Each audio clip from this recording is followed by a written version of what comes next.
بسم اللہ الرحمن الرحیم۔ حضرت ابراہیم علیہ السلام نے اپنی بیوی حضرت سارہ کو ظالم بادشاہ کے سامنے اپنی بہن کیوں کہا؟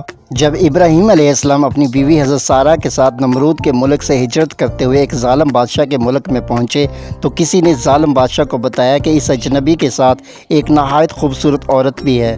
یہ سن کر بادشاہ کی نیت خراب ہو گئی تو بادشاہ نے حضرت ابراہیم سے یہ پوچھوایا کہ یہ عورت تمہاری کیا لگتی ہے؟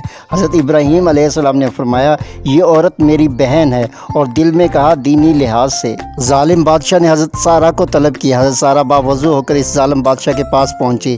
اس سے پہلے کہ ظالم بادشاہ ان کی طرف ہاتھ بڑھاتا، حضرت سارہ نے اللہ کے حضور التجا کی، اے اللہ، اگر میں نے اپنے شوہر کے سوا اپنی عزت کی حفاظت کی ہے تو مجھ پر اس کافر کو مسلط نہ کر۔ دعا کے مانگتے ہی وہ ظالم بادشاہ زمین میں دھنس گیا۔ اس نے 3 بار کوشش کی اور تینوں بار زمین میں دھنس گیا۔ صحیح بخاری شریف، حدیث نمبر 2217۔